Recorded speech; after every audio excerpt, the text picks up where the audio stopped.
Good afternoon. Thank you all for coming.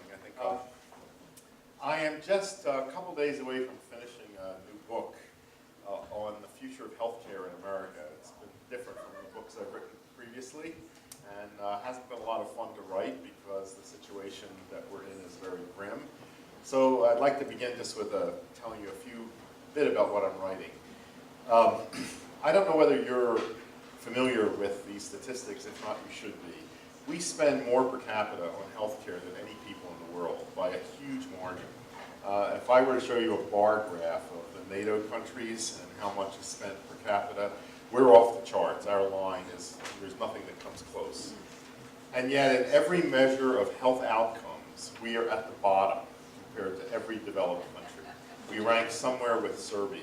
And that's whether you look at infant mortality, longevity, rates of chronic disease, general health, any way you look at it, we are worse than any other modern country. So what's wrong with that picture? I mean, we're spending more and more, and we have less and less to show for it. It seems to me the conclusion is obvious that we're spending our money in the wrong ways. I would say we don't have a healthcare system in America. I think we have a disease management system that's horribly dysfunctional and getting more so every day. And a lot of the problem is that the diseases that we try to manage, most of them are diseases of lifestyle that could be prevented. And we're not doing anything to prevent them. So the first change that has to happen is that we've got to shift the focus and energy of this whole enterprise from disease management to disease prevention and health promotion. We give lip service to those things at the moment, but we don't do them. That's not where we spend our money. And the second problem is that the kinds of interventions that we have come to be dependent on in medicine are inherently expensive because they depend on technology. And we're using these high-tech approaches for everything that comes through the door. And by the way, I include pharmaceutical drugs in those high-tech interventions. So these are the two things that have to happen. There has to be a shift from disease management to health to disease prevention and health promotion, and there has to be a transformation of medicine so that we come to use less expensive, lower tech methods of intervening in established disease. I mean, unless we do those things, there's no way. All we'll do is postpone the collapse of the system, which is well underway. I have not heard much out-of-the-box thinking from either of our candidates out there, or really anyone. Mostly what I hear people saying is figuring how can we give more people access to the present system, and who's going to pay for it. The present system doesn't work. It's going down the tubes. We've got to scrap it and come up with something different.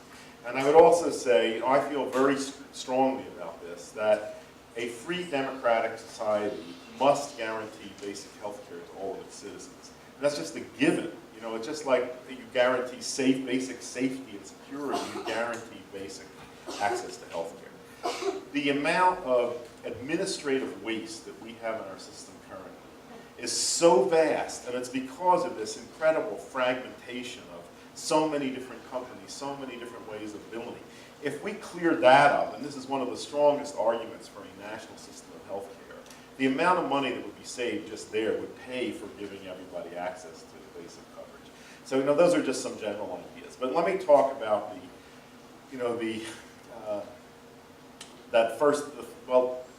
both of those things about shifting to health promotion and transforming medicine. On the issue of transforming medicine, this is really my main professional work. The Arizona Center for Integrative Medicine, which I founded and direct, is the world leader in training doctors, nurse practitioners, medical students, medical residents in a new model of doing medicine, which looks at people as whole persons, which looks at all aspects of lifestyle, which emphasizes the body's natural capacity for healing, and which is willing to look in other traditions, other parts of the world for methods that can be useful in treating disease. And we've graduated now over 400 physicians from intensive trainings. They're all over the country.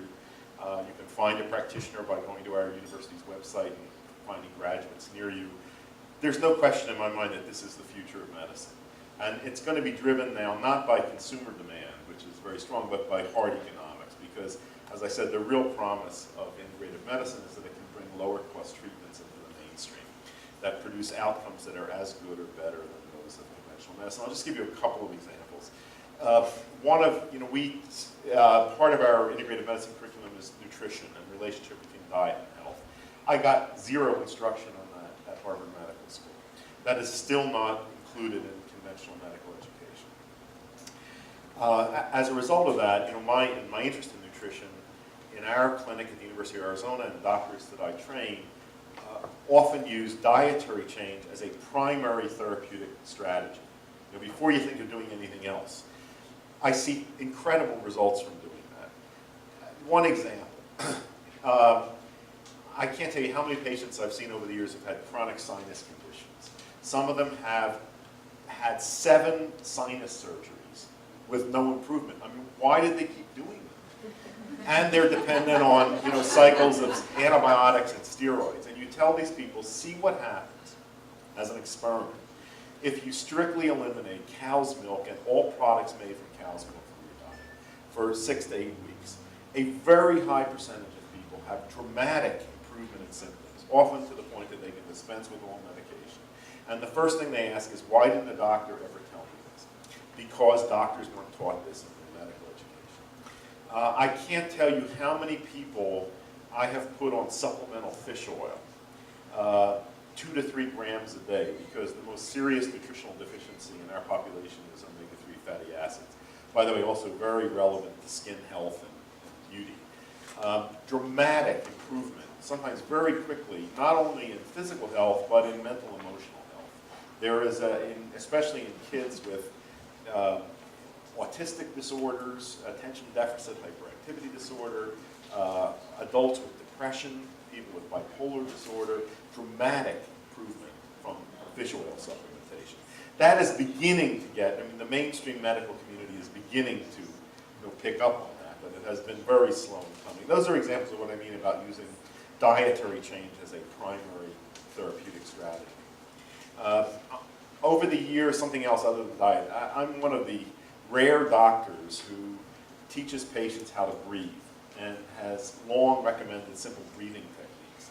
There's a breathing exercise. It's in all of my books. It's on my website in the CDs called the 4-7-8 breathing technique. I'm sure some of you are familiar with it. This comes from yoga. It takes all of about a minute a day to practice this method. If you do it regularly over 6 to 8 weeks, the changes in both physical and